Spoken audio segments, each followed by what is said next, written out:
tenho certeza que nós vamos ter uma conversa bastante interessante aqui. O tema é fascinante. Eu li o livro do Benjamin, recomendo quem não tenha lido que o leia. Ele foi publicado pela editora da Unicamp, a quem eu agradeço a parceria nesse evento, a ajuda. O título em português é A Guerra pela Eternidade, o retorno do tradicionalismo e a ascensão da direita populista. Nós temos aqui o autor hoje e vamos ter a oportunidade de mergulhar, ainda que por uma hora apenas, nesse universo estranho, né, de uma doutrina, de uma ideologia que surpreendentemente passou a ter influência no mundo contemporâneo, tendo passado mais de um século absolutamente esquecida, né? É uma espécie de ressurreição de ideologias contrárias à modernidade que ficaram dormentes ou restritas a pequenos círculos por muitos anos e que agora ganharam influência, tração e consequências políticas. Now I will turn to English so that Benjamin can understand what I'm... Agora eu vou passar para o português, para o Benjamin entender o que eu estou dizendo. Eu vou apresentar o Benjamin e depois a Letícia. Letícia, muito obrigado por se dedicar aqui para nós hoje. Eu tenho certeza que você vai agregar valor a essa conversa com o Benjamin. Na verdade, eu conheci o Benjamin através de você, lendo a sua entrevista, a entrevista que você fez com ele e que você publicou no El País, em português. Então, quem é o Benjamin? O Benjamin é um professor assistente de etnomusicologia e assuntos internacionais na Universidade do Colorado, em Boulder. E ele também é autor do livro Guerra pela Eternidade. Como eu disse, esse livro foi publicado pela Unicamp e o título é um pouquinho diferente porque o Steve Bannon não é tão conhecido no Brasil. Então, os editores brasileiros mudaram um pouquinho só o título e acharam realmente um título muito bom, na minha opinião. Então, parabéns pela Unicamp, a editora da Unicamp. Eu diria que, eu acho que é justo dizer, Benjamin, que ao escrever esse livro, você passou 15 meses, se minha memória estiver boa, entrevistando pessoas desse grupo, certo? O que nós chamamos de tradicionalistas. E eu acho que é justo dizer que você realmente ficou ali andando do lado obscuro durante 15 meses, lendo livros e entrevistando pessoas bem esquisitas. Agora, o que é interessante no seu livro, e tem vários outros aspectos, mas o que eu gostaria de enfatizar é que é uma etnografia de um grupo particular de pessoas bem esquisitas. Então, é uma olhada a partir de dentro do movimento da extrema-direita que se tornou global. A Letícia é brasileira, mesmo morando nos Estados Unidos. O Benjamin, hoje estamos em zonas diferentes. O Benjamin está em Colorado, a Letícia está na Califórnia e sorte de vocês que eu estou em São Paulo. A Letícia é jornalista, ela nasceu no Rio Grande do Sul. Ela recebeu o Prêmio ESSO de Jornalismo 3 vezes e ela tem um mestrado em Política e Assuntos Internacionais na Universidade de Colômbia e agora ela está escrevendo como freelancer do El País, The Intercept e a revista Piauí. Ela está engajada ali no projeto Ground Truth, que são jornalistas que escrevem sobre histórias ocultas, e dentro desse contexto, ela entrevistou o Olavo de Carvalho. Nossa, que experiência maravilhosa. Eu vou até perguntar depois como que foi. Nossa, inesquecível, realmente. Ela é uma mulher corajosa, ela teve bastante dificuldade para entrevistar o grande Olavo de Carvalho. Então, para começar, nós treinamos um pouquinho essa conversa. E a ideia aqui é não que o Benjamin nos dê uma palestra, a ideia é nós fazermos perguntas ao Benjamin, vamos fazer um rodízio aqui entre a Letícia e eu. E será que eu posso começar, Letícia? Claro, claro. Ok, Benjamin, a minha pergunta é: quais as características do tradicionalismo que ele tem com outras ideologias, que ele tem também junto com outras ideologias?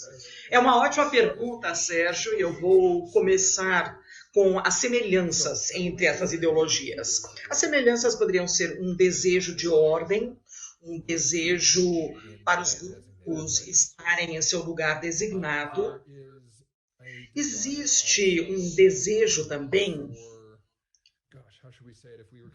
eu vou dizer isso, se nós comparássemos o tradicionalismo ao populismo, uma crítica de instituições modernas. Então, essa seria a mídia, os burocratas do governo, as universidades, a ciência moderna, todas essas coisas estão sendo vistas. Não é necessariamente uma partida do fascismo, mas é parecido com o populismo.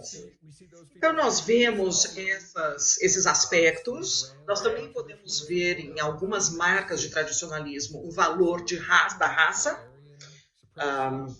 a supremacia branca ou ariana, um valor também para a masculinidade e mitologias da masculinidade. Nós divergimos das outras doutrinas da seguinte forma: com o fascismo, por exemplo, não olha para o futuro com otimismo, necessariamente. E não tenta criar um mundo que é melhor do que qualquer um que já existiu. Um dos motivos por ser chamado de tradicionalismo é que tem um hiperinvestimento na ideia de que as coisas costumavam ser melhores. Mas os tradicionalistas também acham que podemos voltar a um passado glorioso através da destruição, não da criação. Vendo ali o mundo moderno que nós temos sendo destruído, vendo o globalismo, o secularismo sendo empurrado para trás e a igualdade sendo empurrada para trás. Então, esses princípios, se eles forem derrotados, eles acreditam que seriam sintomas de volta para glorioso. Então, essa é uma divergência. A outra divergência é que o tradicionalismo acaba vendo ali o fascismo e o nacionalismo como sendo muito igualitárias, modernas e seculares, muito materialistas, muito até científicas em alguns casos. E é parcialmente isso que os tradicionalistas se veem como sendo da extrema-direita, de algumas doutrinas reacionárias. Tem o Julius Evola, estava ali, se via como sendo ali a extrema-direita do nazismo. Eu vou parar por aí, mas isso seria a introdução da relação entre essas ideologias. Letícia, é a sua vez. Nossa, eu tenho tantas perguntas. Eu acho que, para começar, muito obrigado por estar aqui conosco para essa conversa. Eu acho que é muito importante tentar entender o que está acontecendo no mundo. E eu adoro essa perspectiva que você traz para nós, Benjamin, sobre tradicionalismo e o foco na destruição e não na criação. Eu acho que, para começar, eu gostaria de perguntar. Bom, nós seguimos no seu livro 3 ideologias que são muito importantes no mundo, seguindo o tradicionalismo, o Bannon, o Olavo e o Dugin. Mas eles têm perspectivas muito diferentes. Cada um deles tem relações diferentes com o tradicionalismo. E até o Olavo nega que é um tradicionalista, mesmo tendo ali uma experiência muito íntima com essa doutrina, quando ele se converteu para o ser muçulmano. Então, eu gostaria que você discutisse a interconexão entre essas 3 doutrinas e eles que são o mastermind por trás das administrações poderosas, não é? Por exemplo, o Bolsonaro, o Trump, Putin. Mas parece que os presidentes não estudaram essa doutrina. Bolsonaro provavelmente nem sabe o que significa tradicionalismo. Então, como é que você diria que seria esse relacionamento entre esses gurus que são inspirados pelo tradicionalismo e o poder de verdade. Como é que é essa interação entre eles? Porque nós vimos muitos elementos, aspectos de tradicionalismo na vida real, nos governos, mas nós sabemos que existe ali algo bem complicado, uma interação muito sofisticada. Você poderia elaborar um pouquinho? Claro. Então, tradicionalismo, originalmente, não é uma filosofia política. E para muitos dos seguidores, ainda não é. É uma doutrina espiritual, é uma crença na forma que o tempo passa e a forma que a sociedade tem olhado para o passado e vai continuar olhando. Uma das consequências disso é que não fornece muita especificidade para as pessoas que querem levar isso para a política. Então, em vez disso, nós vemos pessoas discordando, nós vemos isso sendo influenciado por algum mundo indefinido de ideias que aparecem ali de forma diferente na política. Então, de repente, podem ocorrer ao mesmo tempo com outras doutrinas políticas, porque elas vêm do mesmo local de interesse da pessoa, dessa pessoa que está adotando. Agora, o que é comum em relação ao Olavo, o Bannon e o Dugin é que todos eles parecem se dedicar a analisar, em alguns casos até atuar na política global, como sendo uma oposição entre o materialismo e o espiritualismo. Espiritualidade, na verdade, desculpa. E nesse momento, eu concordo. Onde eu começo a discordar é em termos de quem representa o materialismo e quem representa a espiritualidade globalmente. O Olavo teve um debate com o Dugin dizendo que isso não é manifestado em termos geopolíticos. Na verdade, você vê ali essa vitalidade realmente espiritual, isso é entre os cristãos dos Estados Unidos, do Brasil e outros países assim, em oposição ao governo, em oposição à China, e a China se tornando um grande objeto de crítica para todos eles. Eles acreditam que a China é a força do materialismo secular e da globalização também, de todas essas diferenças no mundo. Agora, o Alexander Dugin, ele via de maneira diferente. Ele acreditava que o liberalismo ocidental era a força para a globalização e para a secularização. E também materialismo. Portanto, qualquer força geopolítica lutando contra o Ocidente era bom, era algo bom. Então, esses autores também divergem no entendimento da política econômica, no seu entendimento da importância da etnicidade, da identidade étnica. O Dugin geralmente fala sobre a importância de preservar o separatismo étnico, do que o Bannon e o Olavo, com certeza, mesmo que também é o mesmo universo deles. Mas bom, essas são algumas das principais diferenças que nós vemos. Temos o foco e a necessidade de interpretar as coisas, a espiritualidade e o materialismo é uma coisa grande. E um outro aspecto que unifica a todos é a crença que a era em que estamos agora é uma era de confronto com o status quo, que é ruim. E, novamente, nós temos a China e os Estados Unidos e temos uma discórdia entre eles sobre isso. E, em muitos casos, eles estão olhando para instituições modernas e estão dizendo o que precisa ser feito. Elas precisam ser destruídas. A única forma de chegar a uma sociedade mais ideal, que é segmentada, que é espiritual, que prioriza a espiritualidade, a única forma de chegar a isso é destruindo a sociedade civil do jeito que ela está hoje. Então, destruindo as instituições. Isso vai levar a essa renovação. Mas isso é contra a construção ali, que a política moderna. E a violência tem qual papel no tradicionalismo, nessa escola de pensamento? Eu estava ouvindo os seus comentários e eu estava pensando assim da expressão marxista, violência, que realmente está ali na história, né? E é uma ideologia moderna, na verdade, a violência parteira, não é? Da modernidade. E, na verdade, é o contrário do tradicionalismo, mas a violência tem um papel importante no marxismo. Então, qual o tipo de papel que ele tem no tradicionalismo? Se pensarmos na violência em termos mais abrangentes, não apenas violência contra corpos humanos, mas é a destruição que está acontecendo, então realmente tem um papel fundamental, central.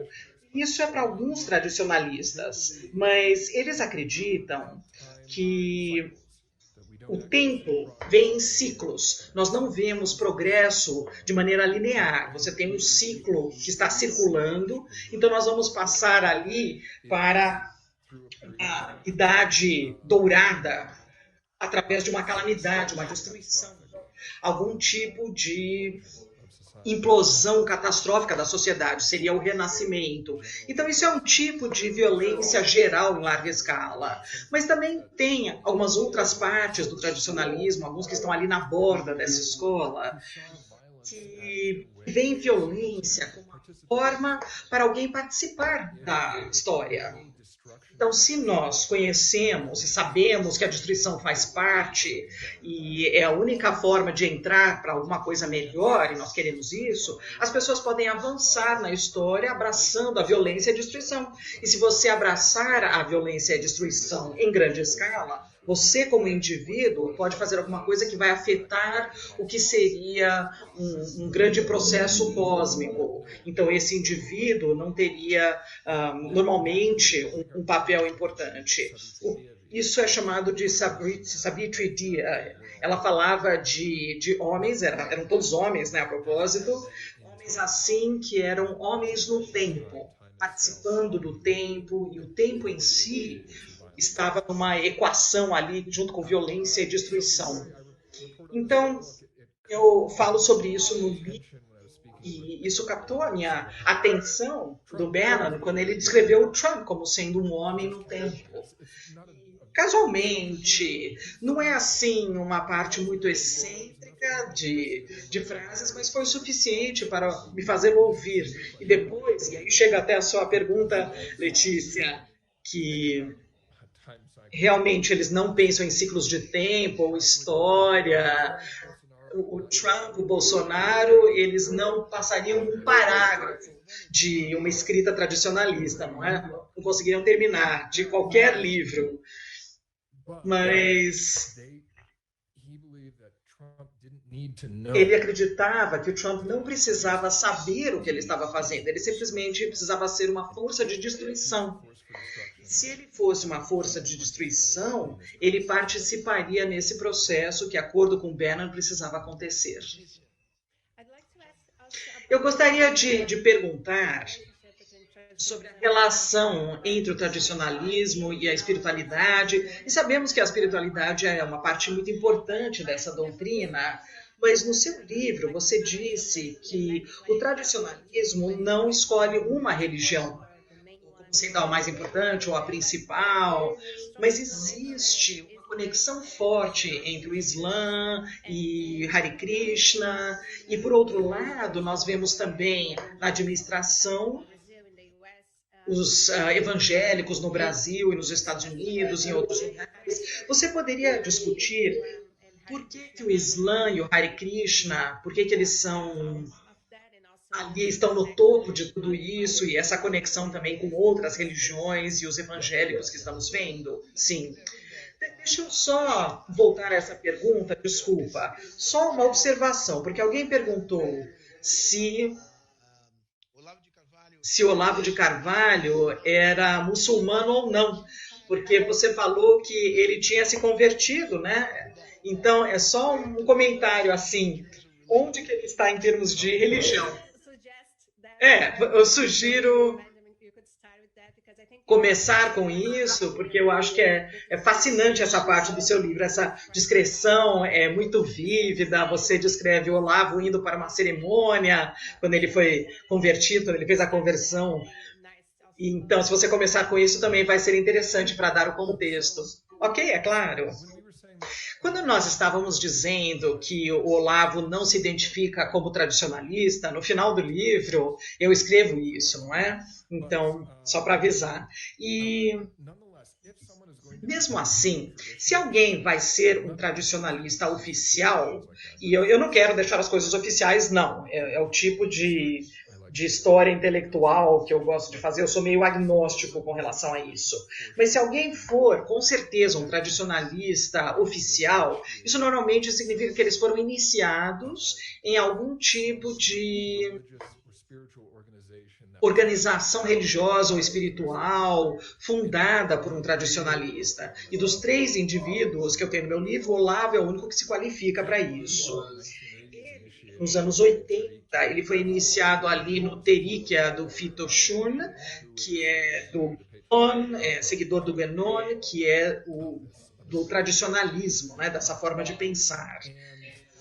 E então ele vai lá e tem um nome, Sidi Mohammed, e ele é de uma teríquia em São Paulo. E isso leva não apenas ao estudo teórico do tradicionalismo, mas também da prática. Tem detalhes de exatamente o que estava acontecendo nesse mundo, e realmente é muito difícil você ver isso. Mas isso era uma parte do Islã muito incomum. Era o ramo ali que o Olavo foi iniciado, que tinha muitos ocidentais. Isso não necessariamente era um transplante ali de uma comunidade muçulmana para as Américas. E, na verdade, eram os ocidentais brancos e ricos que estavam se convertendo para o islamismo, e os Tariqa também em Bloomington. Mas vamos dar um passo para trás. O que isso tem a ver e como é que poderíamos ter um caso de alguém ali da extrema-direita seria ali convertido para um muçulmano? Então, o tradicionalismo, parte da sua crença principal é de que anos atrás tinha uma religião verdadeira. Estamos falando de muito tempo atrás, né, no passado. E essa uma religião, a tradição perennial, que é de onde vem esse nome, foi perdida à humanidade. E essas verdades espirituais foram esquecidas. Nós vemos ali sinais disso com a chegada da escrita, que era testamento para a necessidade de lembrar as coisas que não tínhamos mais a memória ativa, e preservar ensinamentos que seriam esquecidos. E a verdade espiritual começa a desintegrar, e o que acontece com essa uma religião tradicional é que ela se divide em vários pedaços. Então, você tem outros ensinamentos. Então, o passado religioso que nós temos hoje, que são os melhores, que preservam a maior parte dos ensinamentos, são os mais antigos, e que existiram ali em práticas não quebradas também. Prática. Então, a análise da maior parte dos tradicionalistas, o Fritz Schoen também, que qualifica melhor como o hinduísmo é indo-europeu, é antigo, é uma religião pré-monoteísta que teve uma prática contínua, diferente ali das tradições pagãs da Europa, na Pérsia. Então, isso torna ela melhor. Agora, a segunda inclui o sufismo, o catolicismo, cabala no judaísmo, e esses ramos esotéricos, o tipo de budismo. O que é importante nessas outras religiões, é claro, seria, por exemplo, no Islã, seria até onde elas preservam coisas que são mais antigas do que as revelações de Muhammad. Da mesma forma, o valor do catolicismo nos olhos de vários tradicionalistas, porque preservam coisas que são anteriores ao catolicismo e ao cristianismo. Então, isso é importante. Então, os tradicionalistas também acreditam, com a exceção, na verdade, do Fritz Schoen, que você precisa se dedicar a um desses passados religiosos, colocar a sua vida inteira nisso, e se você for um devoto, você, de repente, vai ter uma visão do que Então, muitos tradicionalistas fizeram essa conversão e Anagonon, que é o patriarca original, ele queria se mudar para a Índia, virar hindu, mas por causa de um visto ele não podia ir para a Índia, ele foi para o Egito, então, e aí ele é um muçulmano sufista.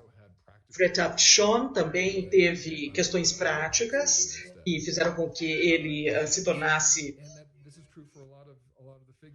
parte do islamismo, e isso é verdade para muitas figuras. É sempre um desafio para eles dizerem assim, bom, então eu vou seguir esse caminho religioso completamente, mas eu acredito que esse caminho é secundário a alguma outra coisa. Eu poderia ir mais a fundo nisso, mas eu vou parar aqui, por enquanto. Você falou sobre isso? Bom, quando você pergunta para o Olavo sobre a conversão dele, ele falou assim, não, foi... É como se ele tivesse assim várias religiões diferentes, você não precisaria se converter para o islamismo, era multirreligioso, na verdade não é uma coisa muito restrita, porque eles aceitam pessoas de religiões diferentes. Então ele tenta negar, ou pelo menos diminuir esse papel ali na vida, porque especialmente hoje ele se identifica como cristão. Eu acho que realmente é uma surpresa para muitas pessoas que ele até tem essa passagem. E o seu livro é bem interessante porque você mostra até documentos de quando ele fez a conversão e quando ele mudou o nome. Você pode repetir qual era o nome dele? Sidi Muhammad. Sidi Muhammad. Acho que é bem interessante que o Olavo era um Sidi Muhammad. E é interessante também porque agora os filhos dele ainda são muçulmanos. Então, pelo menos 3 dos filhos dele que são praticantes, não é? No Paraguai ou no Uruguai? Um deles está no Paraguai. Então, isso é interessante, não é?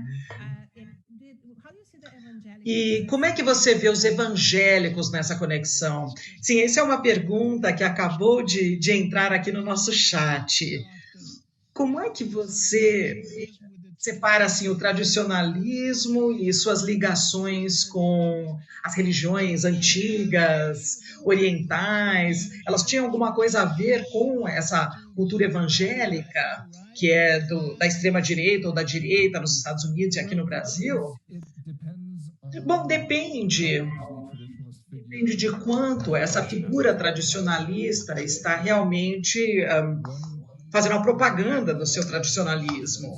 Um dos marcos do tradicionalismo é que ele não é evangélico, né? A maior parte não é. Não é tão interessante convencer outras pessoas do tradicionalismo por si só, mas tem um valor de espiritualidade. Então, ele acha que algumas práticas espirituais são melhores que outras, e tem alguns tradicionalistas que diriam que não vão reconhecer o protestantismo, as virtudes do protestantismo, e nem as virtudes do cristianismo. Eles acham que a noção de um Deus que ofereceu salvação igual para todas as pessoas, do Jesus que deu do César o que era do César e para Deus o que era de Deus. Isso tudo era o cristianismo preparando para o secularismo, a globalização, todas essas coisas que os tradicionalistas. Mas existem outras figuras que não adotam isso. E eles falam que o que realmente é mais importante no mundo é a prática de uma religião, contanto que seja espiritual e contra o entendimento material do mundo, ou se for contra o marxismo, basicamente. O príncipe Charles da Inglaterra, que também está até ligado ali na tangente, não na parte política do tradicionalismo, mas em relação aos ensinamentos mais filosóficos, ele disse assim, depois de se tornar o chefe da Igreja da Inglaterra, ele quer ser um ícone para a religião. E ele também tem uma cruz ecumênica ali, nesses interesses cristãos dele. Letícia? Eu gostaria de perguntar, bom, está claro que o tradicionalismo é antidemocrático, é contra a democracia, não é? É mais do que isso, é contra a democracia.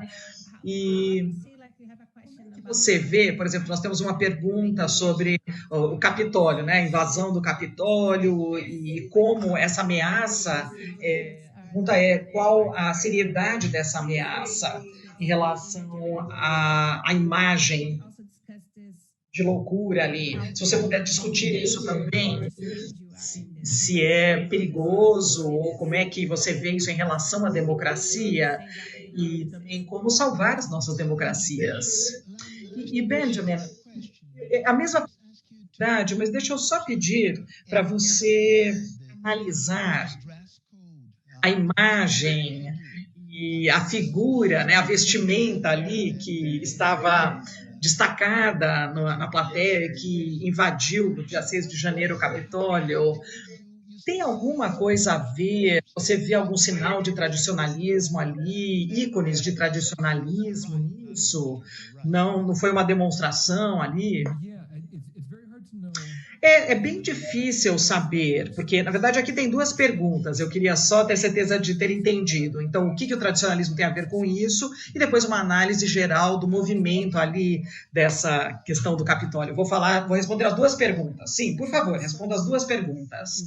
Eu vou começar com os aspectos tradicionalistas disso. Nós vemos ali tem poucas figuras, tem elites, na maior parte dos casos, que são desorganizadas, a afiliação com o tradicionalismo é complicada, e os indivíduos, por si só, eles têm canais diferentes para o poder. Mas nós sabemos que eles compartilham o interesse para ver ali uma revolução, né, um tumulto e uma má funcionalidade das instituições. É assim que funciona. Então, se eles estiverem em posições de influência, realmente eles vão influenciar as pessoas nessas causas. E eles vão estar ali para ver esse tipo de confronto. Existe ali uma justificativa tradicionalista para isso. Se o Steve Bannon vai lá e lê o Ray Gononan e depois vai para o microfone e fala, ou se o Gonorrhea, ele seu espírito mais revolucionário, é mais complicado, mas realmente fala da visão deles. E tem uma coisa que podemos dizer, se nós pensarmos sobre o Jake Angeli, é o nome dele, né? aquele guerreiro viking ali no Capitólio. E eu estou até tentando aprender mais sobre isso. Era um americano nativo, na verdade. Um amigo meu estava reclamando, descrevendo ele como viking, porque ela é dinamarquesa. Então ela falou assim, desculpa, Vera, erro meu. Sim, mas ele tem nas tatuagens do seu corpo, ele tem ali Yggdrasil, que seria o viking ali da mitologia nórdica ali, do universo, tem o Tushamara, que tem ali o martelo de Thor no estômago, e tem até mais um, acho que é também um símbolo, outro símbolo no seu corpo. E temos vídeo também na internet fazendo algum tipo de dança espiritual. Então, ele está dentro da espiritualidade. Então, tem uma questão sobre ele, por causa da figura dele. Eu não sei muito sobre a pessoa dele, mas como a espiritualidade alternativa pode se sobrepor ali no populismo. E os dois rejeitam ali o status quo liberalista e também uma rejeição de conhecimento científico, coisas dessa natureza. Nós geralmente não achamos que o pessoal da espiritualidade alternativa, esse pessoal New Age, se misturaria com o populismo, não é? Mas é isso que estamos vendo hoje. Eu acho que isso fala sobre a natureza abrangente dessa causa, desse momento. E uma outra coisa em relação a esse tumulto no Capitólio, eu acho que pelo menos os comentadores americanos, eu acho que eles não apreciam o suficiente como a população é grande, essa população que estamos discutindo. Protestando nos Estados Unidos, protestando contra a legitimidade da eleição. Existe uma crença entre os comentadores esquerdistas nos Estados Unidos que nós podemos chegar ali na plataforma e podemos ignorar esse movimento e fingir que ele não existe. Da forma que fizemos no passado, do jeito que a Alemanha fez com o neonazismo. Mas a diferença agora é que esse movimento é muito grande.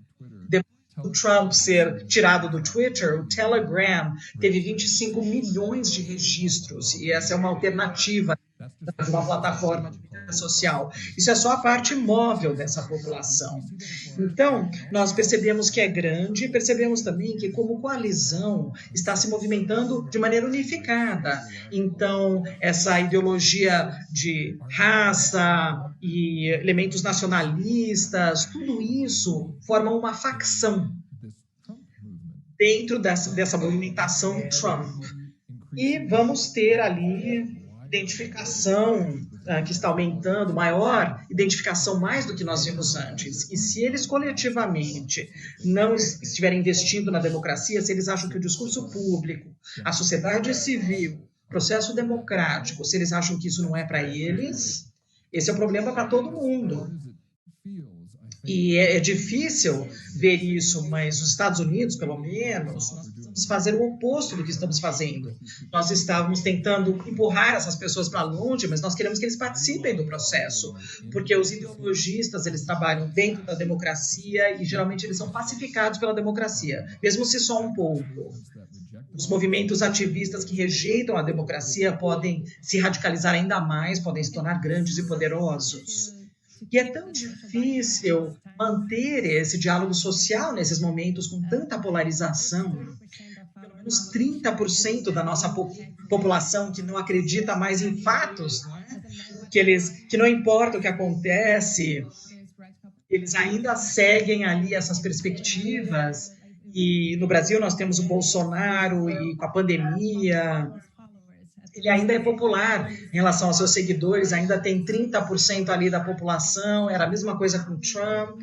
E como é que você vê uma forma de tentar reconciliar a sociedade?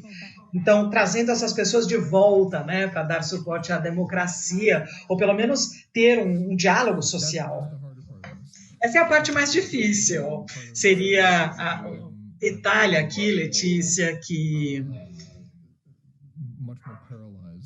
é bem mais paralisado. Não tenho uma solução para isso, mas eu tenho algumas coisas que eu sei que não ajudam. Eu não acho, às vezes, assim, a expansão de certos termos, por exemplo, o nazismo. Tem muita escrita depois das eleições e do tumulto da Rebecca Solnit, que eu acho que é uma autora fantástica, ela é brilhante, mas ela escreveu um artigo compartilhado, algo conservador, mas ainda central, e dizendo assim, deveríamos chamá-los de nazistas, porque não tem diferença. Eu acho que isso não vai ajudar. Eu acho que, tudo bem, na parte acadêmica, no aspecto acadêmico, mas é terrível em termos sociopolíticos, porque você está juntando mais e mais pessoas que você quer que saiam, e acaba sendo um grande prato de donuts. Então, come muito açúcar, né? Parece bom, não é? É gostoso, mas não é bom para você, né? Não é bom para ninguém. Eu acho que um desescalonamento do tom seria interessante. Não significa que você precisa ser relativista, não significa que você precisa ter essa noção de que as vacinas vão transformar vocês em crocodilos, né, em jacarés, e que as eleições americanas foi o Trump que ganhou por milhares de votos, como em alguma coisa. Você não precisa fazer isso, mas nós podemos controlar as outras coisas, nós podemos diminuir um pouquinho o tom da linguagem. Eu estava pensando, será que eu posso fazer uma pergunta? Sim, sobre esse comentário preliminar. É engraçado, eu estava ouvindo e você estava descrevendo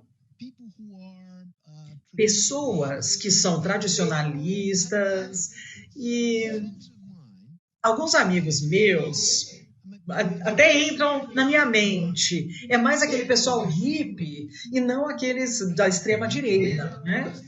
Sim, mas tem alguma coisa em comum. que seria assim um ceticismo contra a objetividade, a ciência, a modernidade, uma certa propensão a acreditar em coisas esotéricas. E eu até diria assim, na minha opinião, que seria uma vulnerabilidade em relação à teoria da conspiração. Sim. Então, existe ali uma área comum. Pode parecer um absurdo, né, o que eu estou dizendo. Deixa eu até pedir desculpas, mas eu estou juntando os pontos, ligando os pontos. Existe uma área comum quando você rejeita a modernidade, a ciência baseada em fatos, evidência baseada em fatos, a verdade, que de repente você vai entrar nesse pântano, e aí você sai desse pântano, e você vai sair como um hippie, um cara legal, etc, etc, mas você compartilha alguma coisa ali. Então, indo mais ao ponto, apesar do fato de que são tradicionalistas, eles acabam utilizando novas tecnologias, bastante. Eles conhecem muito bem a tecnologia. O Olavo, ele sabe muito sobre a internet. E eles brincam com teorias da conspiração. Eles alimentam esse tipo de mentalidade. Será que isso tem algo a ver com o tradicionalismo, como uma escola de pensamento? Ou será que é só um uso instrumental de esoterismo, a teoria de conspiração para propósitos políticos? Pode haver um lugar onde existe um cruzamento, na verdade. O tradicionalismo, o René Guénon, o motivo para ele não se envolver em política, ele achava que, na verdade, o DNA político e a identidade de uma era é essencialmente estabelecido, isso é dado. E você pode lutar contra alguma coisa, mas vai ser igual tentar parar uma catarata. O DNA está escrito ali nas estrelas, do jeito que as coisas vão ser agora. E, além disso, se você quisesse mudar alguma coisa em relação à política, você precisaria voltar para os princípios espirituais e trabalhar na espiritualidade, e as políticas viriam depois. Tem uma pseudo-reinterpretação do marxismo, talvez, que podemos achar nisso. Então, em vez de espiritualidade, nós temos ali a base espiritual, a base da política sendo uma superestrutura. Mas, bom, não vou falar mais sobre isso. Então, pelo menos nós vemos um pedaço ali que vai fazer uma forma alternativa de política e não investindo ali em política superficial. O legado do tradicionalismo ele passa por vários estágios antes de chegarmos ao Bannon e o Dugin. Passa por uma escola ideológica na França chamada de Dombele Douar, então coisas como Hélène de Benoit, do Yang Fai, e eles também observam. Só para ajudar o público, coloque isso na linha do tempo. Então, René Guénon e a Nouvelle Droite da França, eles se encaixam ali em tempos completamente diferentes, certo? Bom, então, se estivermos falando sobre os anos 20, os anos 10, os anos 30 com os tradicionalistas e os anos 60 e 70 na França, e também falando sobre os teóricos políticos explícitas, né, com o Nouvelle Droite, com a França, não é? Da direita. E não em relação ao tradicionalismo por si só, mas ao marxismo. E disse assim para o Marx que a economia não é a base para a nossa vida política, porque o Marx achava que se você quiser mudar política, cultura, espiritualidade, você precisa mudar cultura e economia, porque tudo tem a ver com isso. E outros marxistas falaram assim que não, é a cultura. Se você quiser mudar a economia e política, você precisa mudar a cultura, você precisa mudar o que as pessoas acham que é um bom senso da comunidade. E se você fizer isso, as outras coisas vão seguir. E o Nouveau Droit da França, esses novos da direita, eles falavam assim, não, isso está correto e é por isso que nós nunca podemos vencer. Não importa se nós temos o governo da direita vem candidato à eleição ou um governo esquerdista, porque nós precisamos mudar isso. Como é que você muda a cultura? Não é através de fazer eleições e se tornando um candidato político. Você faz isso através da mídia, através do intelectualismo. E essa ideia acaba ressurgindo no ano de 2010, quando o populismo aumentou na Europa, na América Latina, nos Estados Unidos, e nós vemos isso referenciado explicitamente com algumas das figuras que eu tenho no meu livro. O Ernesto Araújo, por exemplo, ele fala sobre essa ideia. Então, na França, eles chamaram de metapolítica, esses Nouveau Droit, e o blog, né, é metapolítica, exatamente. E ele também está nesse mundo da literatura. Então, sim, nós podemos até, chegando à sua pergunta, Sérgio, desculpa que essa resposta é longa. Não, é ótimo, não tem problema. Se você olhar para o Olavo, você pode dizer, sim, então é tecnologia, ele está usando tecnologia, e isso é modernista e futurista, e não é tradicional. Mas, por outro lado, é uma rejeição do status quo no ativismo político, é a rejeição do que a sociedade moderna diz que você precisa fazer se quiser criar uma mudança política. Quer que se tornar candidato, fazer um partido, ter posições políticas, lobby e networking. Na verdade, você está fazendo um universo alternativo de significado e uma cultura alternativa, essencialmente, para ir contra a cultura que eles não querem. E a crença é que se você fizer isso, então a política vai acabar, vai colaborar. Letícia, eu posso só continuar isso, porque é bem específico nesse ponto. Você acha que essa ligação entre o tradicionalismo e a política é uma guerra política?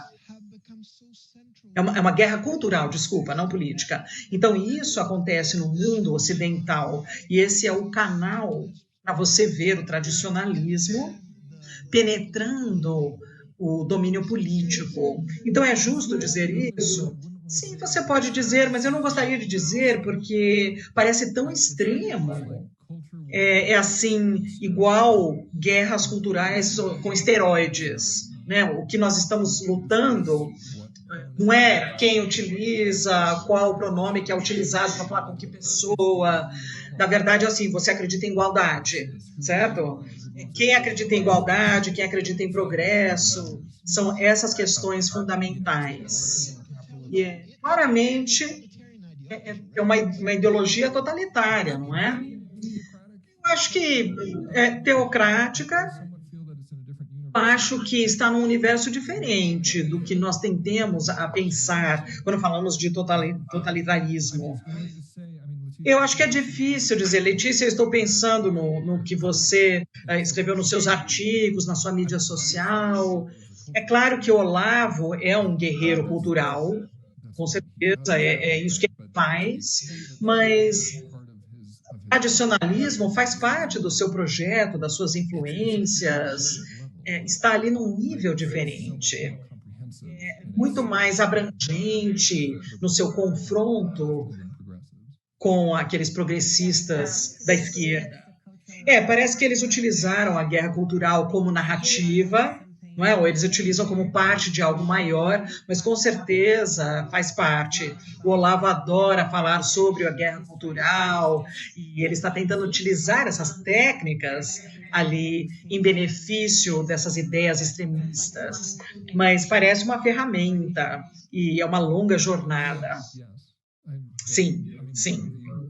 E parte disso tem uma crítica contra os esquerdistas, especialmente nos anos 90, contra os populistas hoje, que são uma forma para explicar ali a política econômica e falhas políticas. Então, a política econômica é vista e aí você tem ali algo para preencher essa brecha. Isso é uma crítica que foi contra o multiculturalismo na Europa e no Canadá, em alguns outros lugares. Nós estamos começando a ver isso voltar ali contra Bolsonaro. Tem o professor João Rocha, que lançou um livro no Brasil falando coisas parecidas. E o que eu queria perguntar era exatamente sobre a economia. Tem algumas perguntas sobre a conexão, como é que a crise econômica tem ajudado a espalhar essas ideias. E como as pessoas se conectam a essas ideias, chateados com a democracia, com a globalização, com a economia. Você poderia falar um pouquinho sobre esses aspectos mais econômicos? E, na verdade, eu concordo com alguns tradicionalistas, e acho que os economistas estão certos. Eu acho que não é a base para isso, não é a economia. Eu acho que tem a ver com soberanidade. Eu acho que nos Estados Unidos,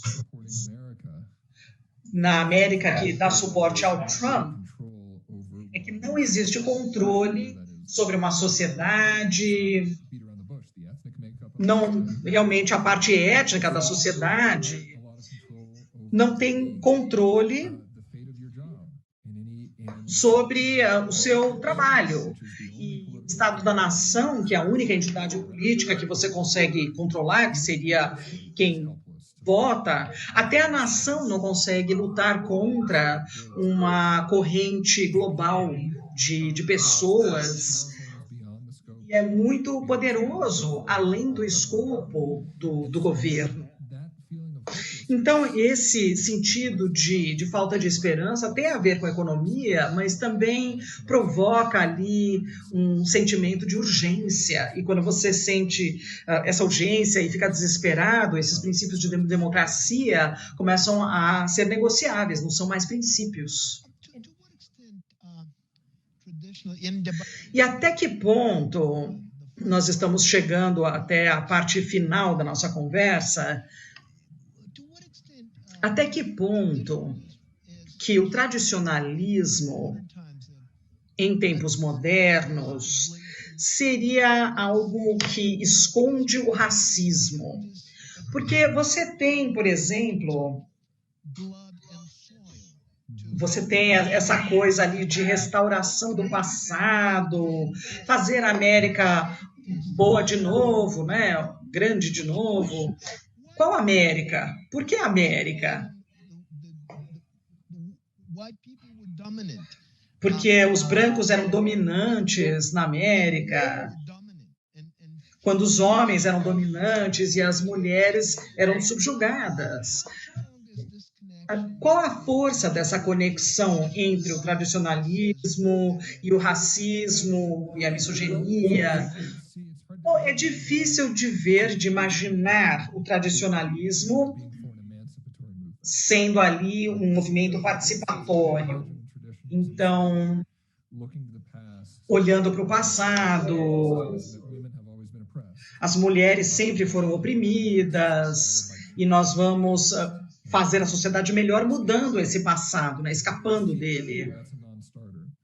E, teoricamente, não é, na verdade é o oposto, não é?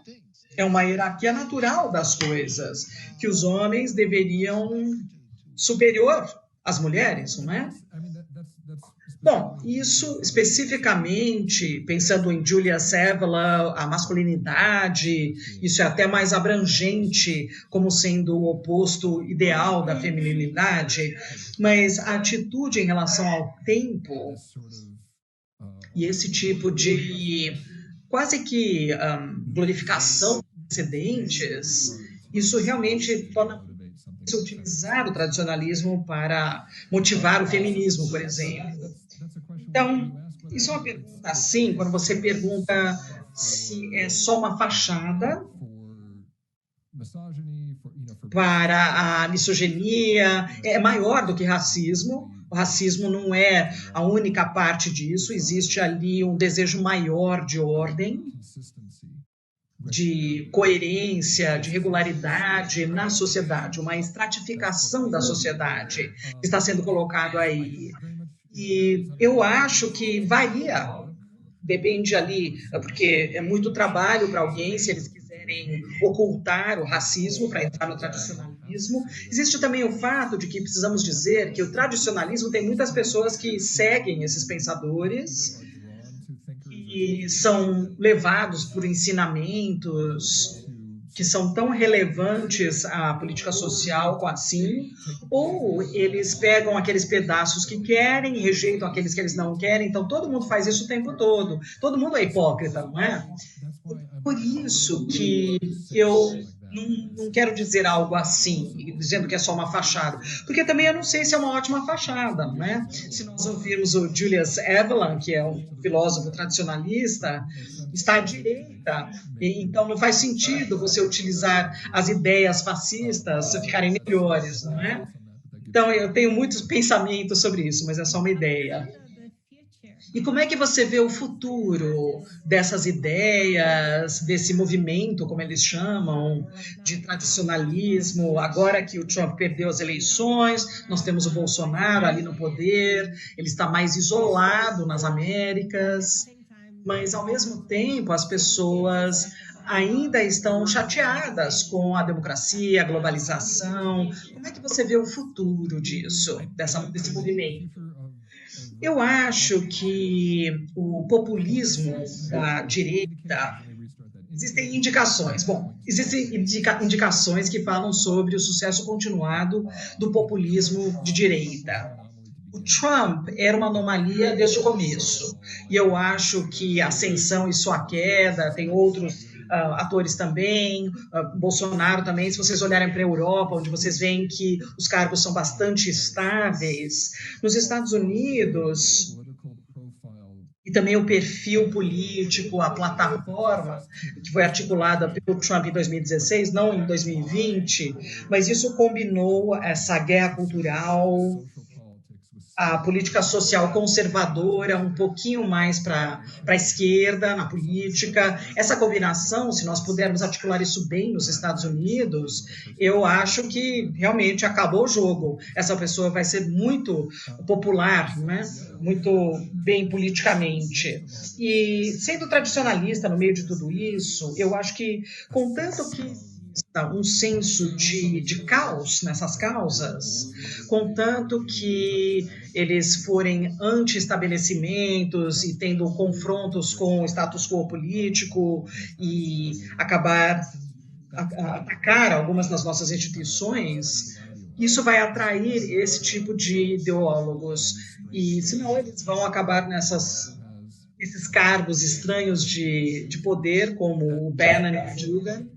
Isso é uma outra questão, mas eu acho que as alternativas interessantes para contrastes pesados, isso ainda vai continuar. Você vai ter a última pergunta, Letícia. Então, eu estou com a penúltima pergunta agora. Deixa eu só compartilhar com você que eu tive 2 sentimentos ao ler o seu livro. Às vezes eu pensava assim, bom, esse cara está meio que superestimando o tradicionalismo, explicando ali a extrema-direita, porque você pode até pensar em outras fontes ideológicas que levam o nacionalismo, o cristianismo, o racismo e assim por diante. Mas, por outro lado, eu acho que você falou sobre algo importante, que tem a ver com uma malaise, né, contra a modernidade, né, a palavra em francês, malaise. Então, como é que você reagiria a essa crítica que, de repente, você superestimou a importância do tradicionalismo como um ideólogo político, né, como uma ideologia política, explicando ali o aumento dos direitistas? Bom, é uma ideologia política. Só para usar esse comentário, no final do livro, o meu interesse não em tradicionalistas por si só, mas no que eles representam. E o fato de que é uma cristalização, em alguns casos, uma linguagem para explicar algo que é melhor. E é quando você fala sobre uma insatisfação com a modernidade, é isso que o tradicionalismo está oferecendo. E isso pode até ser expresso de outras formas, e eu tenho dificuldade de ter uma visão, uma escola espiritual, um programa político que inclui tudo isso num nível tão básico, que olha para a sociedade hoje e fala assim, olha, eu quero imaginar o oposto perfeito do bom senso, ou virtualmente todo mundo. Mas ainda, eu acho que ainda é um sintoma só. Quando você tenta explicar como é que essas ideias e essas figuras que são associadas com o tradicionalismo, eles chegaram todos no mesmo momento para essas posições ambíguas de poder e de maneira independente, eu acho que você precisa olhar além disso. Você precisa olhar para o que o tradicionalismo está dizendo. É o zeitgeist, realmente. Não é tão focado em tradicionalismo como poderia parecer em algumas partes do livro, e eu acho que eu falo sobre isso, né, em alguns capítulos. Letícia.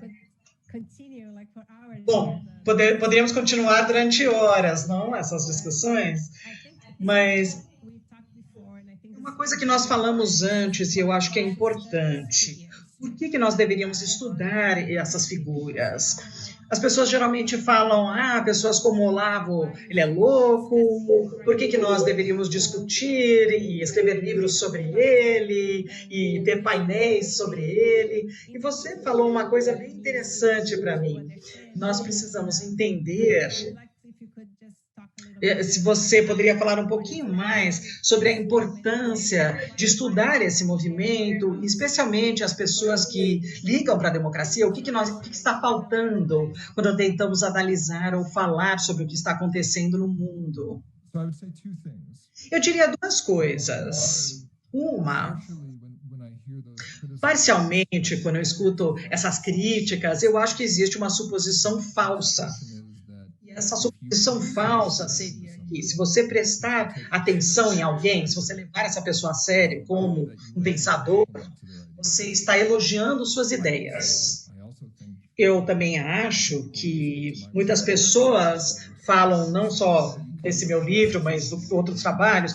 Você já conhece o Steve Bannon, você já chama ele pelo primeiro nome, e se você for, sei lá, cordial ou amigo formal ali com essa pessoa, isso também significa que você está endossando as suas políticas.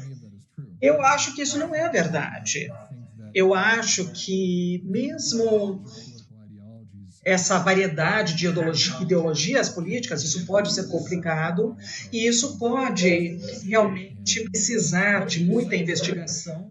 E chegando a essa segunda questão de quando nós não fazemos isso, quando nós fazemos a suposição falsa de que as pessoas que nos ameaçam politicamente, ideologicamente, também precisam ser feios, idiotas, incompetentes, não inteligentes e são terríveis e chatos. E aí, se for assim, nós estamos saindo do nosso caminho para rejeitar conhecimento. Nós mostramos uma hostilidade em relação ao aprendizado e à investigação. Isso no meu livro é chamado de anti-intelectualismo. É só isso. E considerando que essas forças políticas estão crescendo agora, isso não é apenas um problema acadêmico, é um problema sociopolítico. Se, na verdade, uma grande parte da sociedade está se retirando dessa investigação de uma outra parte da sociedade que está crescendo e que não vai desaparecer. Então, pelo menos, em vez de dar ali uma ótima explicação de democracia, eu imploro para as pessoas não se retirarem de curiosidade ou da investigação ou da conversa. Isso não vai resolver tudo, não vai resolver todas as nossas discussões e debates, não é só um mal-entendimento, não é um grande mal-entendimento ali entre nós, entre o Bolsonaro e o Trump e tudo mais, mas nós nos damos uma chance de aprender e se nós queremos ver tudo o que está acontecendo hoje. Nossa, muito bom, adorei, muito bom, e isso realmente é pesquisa de investigação. E seria absurdo dizer assim que alguém que faz a etnografia de um crime organizado faz parte do crime organizado, não é? Ele ou ela, certo? Então você está fazendo uma boa ciência, o seu livro realmente é difícil largar e parabéns, foi um grande prazer falar com você, Benjamin. E espero que você fique em segurança e eu espero que você venha para o Brasil em breve. É claro que depois desse maldito vírus, né? Depois que a gente se livrar dele. Com certeza, eu adoraria. O Brasil foi muito gentil nesses últimos meses.